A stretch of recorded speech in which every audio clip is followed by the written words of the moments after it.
Swayam Prabha. Digital India. Educated India.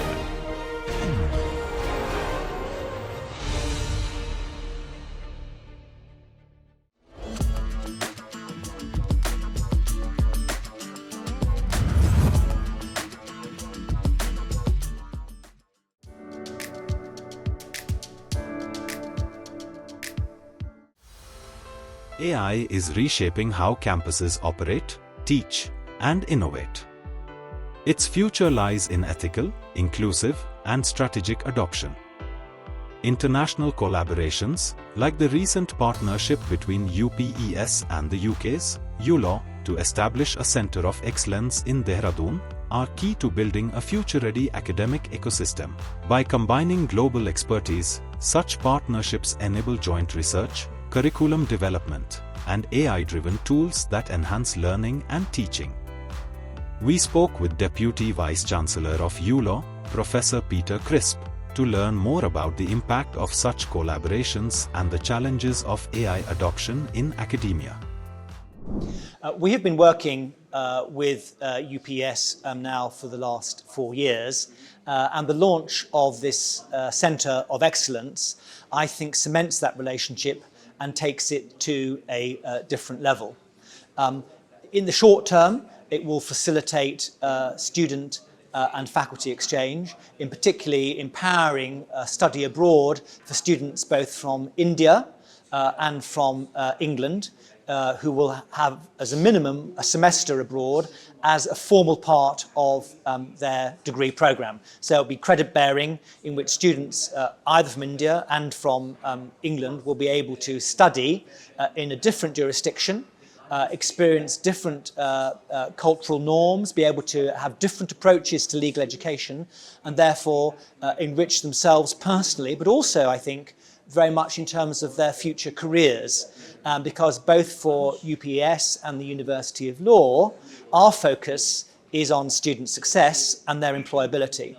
At the University of Law, 95% of our postgraduate students are in full-time professional employment 15 months after graduation. And for us at the University of Law, it's about getting the students into the career, into the profession that they want. And I think doing that locally and globally is what this Centre of Excellence and this next stage in this exciting relationship between the two universities will produce.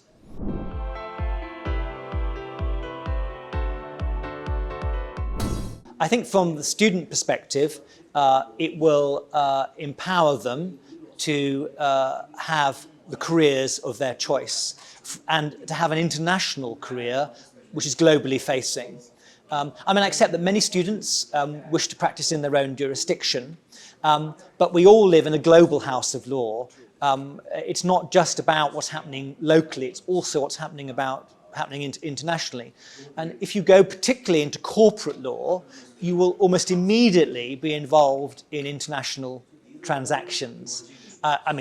Again, a lot happens domestically, but if you're launching a product, if you're making an acquisition, chances are it's going to have global and international implications. And obviously lawyers have a crucial role in raising finance, whether that's debt finance or equity finance. They have a crucial role to play in international mergers and acquisitions. So I see this as a direct benefit for students. From a faculty perspective, it enables faculty to gain experience of another jurisdiction. One is very similar, obviously, to the UK's, and one that's based in India. Obviously, we have a shared, common legal heritage.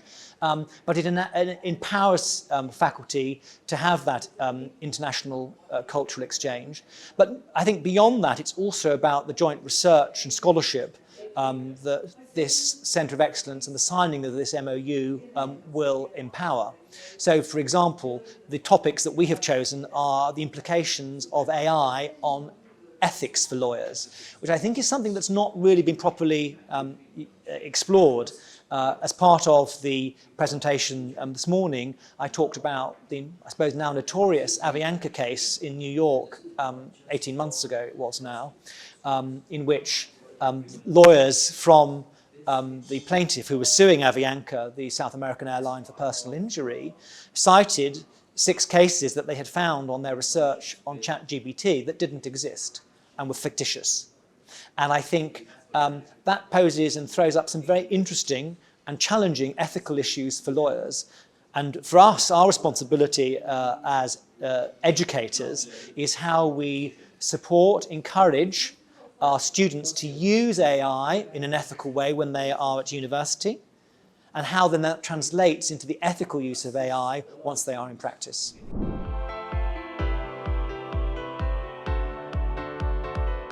The University of Law, as is UPES, is explicitly universities for the professions, and both our institutions are focused on empowering our students to enter the profession and the career of their choice. For us, it's all about student success, and the student outcomes for us are about employability. So it's about our career service, it's about our pro bono activities, which give students real-world experience of legal practice. And that collaboration between the two institutions is explicitly focused on the employability of students. And for me, personally, it's about ensuring that our students understand also the responsibilities that they have to the communities in which they work and serve.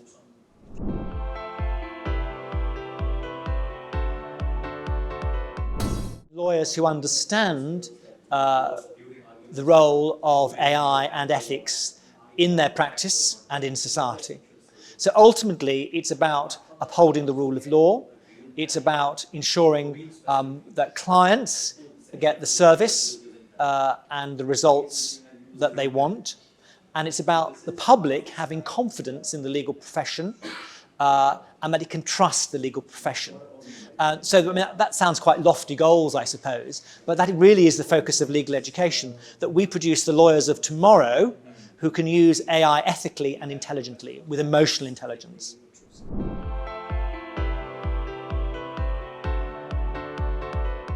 Our students are already using AI, and they've been using it now probably for at least 2 years.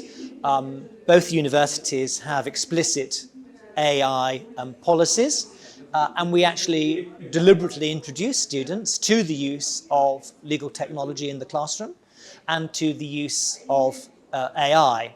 Obviously, for AI, the first thing is to ensure the integrity of the awards that we as universities make, and the whole of higher education has that responsibility. So it's about, in the same way that, you know, for many years we have supported students around the use of citation in their legal research. Now with AI, they have to demonstrate how they've used AI, how they triangulated the output from that AI, and how that's informed the work that they have submitted as part of their programs. But that's only one aspect of it. The second aspect is preparing students for a world in which AI, the use of AI is the norm, and in which when they are in legal practice, they will be using legal technology, they will be using AI every single day of their working lives. And it's about preparing students for that future world of work, which is at the centre of what the Centre of Excellence will be doing for us.